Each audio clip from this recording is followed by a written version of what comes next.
Hello, my name is Lucas, this is Bit of Lit, and I really wanted to talk about a movie that I just watched. And that would be Kathryn Bigelow's Near Dark, which is an incredible Western vampire film that I have a lot of good feelings about, and some feelings of confusion about the choices in the movie. I thought it was brilliant. I thought the sound design and the music done by Tangerine Dream fit beautifully in every part of the film and really set the mood and the tone for each scene.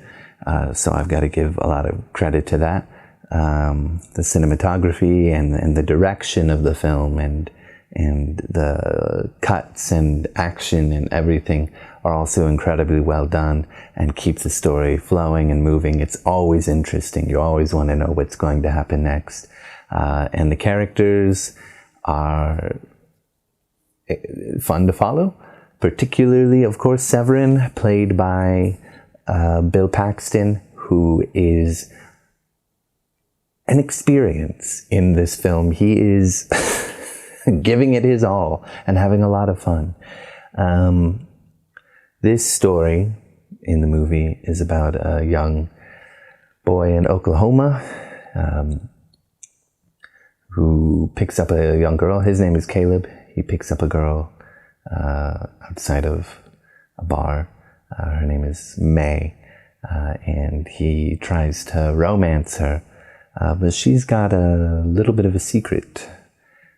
She is a vampire. He doesn't know this at first, but he picks her up and tries to spend as much time as possible with her, but she wants to get home before dawn. However, on the way home, he asks for a kiss and is very pushy about it and pretty gross. But once he gets it, he gets a lot more than he asked for, because she nips at his neck and doesn't kill him, but instead turns him into a vampire. But he doesn't know that. He just thinks, this crazy girl just bit me, and I don't understand why the sun is burning me right now. Why am I smoking?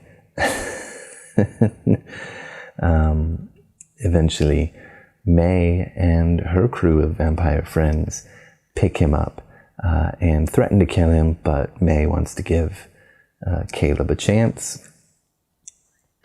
And the other characters are Severin, played by Bill Paxton, and there's Jesse, who's the leader, and Diamondback, who's the woman interest for Jesse, I believe, was her name. And then there's Homer, who's the oldest vampire. And my goodness, the vampires plan to kill Caleb unless he can learn to kill. And then they threaten to leave him suffering without food because he cannot die. And they're not going to kill him, but they're just going to make him suffer if he does not change his ways. And then there's the bar scene, which is a part that was shown to me in one of my college courses, and it is completely unhinged, deranged, and terrifying. That's when the creeps and the chills and the horror of what's really going on really begins to set in. Because although there's a few murders that you see just beforehand, this is where you really get to see how terrifying these monsters are. And it's so well shot and edited, and it's thrilling to watch, but very scary, and it just keeps going from there. There are other really incredible scenes too, like after the bar scene where Caleb has allowed one patron to run away that he was intended to kill. that was going to be it for Caleb, but the patron went to the police, and the police caught them at the motel, and they have a shootout. And it is incredible because the police come during the daytime, which the vampires cannot go out during that time. And when the light hits them, you know, the burning and the damage that they suffer, the way it's done and shot and edited again, it's so exciting. Caleb proves himself worthy to them by running out in the sunlight to get the van to drive through the motel room, and picks them up, and they drive off. Caleb's father and daughter have been going around Oklahoma and Texas looking for their brother, and the vampires happen to go to the same motel that Caleb's father goes to, and Homer notices Sarah, Caleb's younger sister. And this leads to some problems because the vampires obviously plan to get another meal out of those two, but Caleb loves his family, and he escapes with them. And then he lets his father know that there's something wrong with him and he needs a blood transfusion, which brings him back to humanity. But the vampires aren't done with Caleb or his family, and it leads to a really epic showdown between Severin and Caleb, and then Jesse, Diamondback, and Homer, and Caleb, and May saves the day in a way. There are some it's really well done. The story is so cool. I don't buy at all for a second the romance between May and Caleb. It just doesn't move me in any way.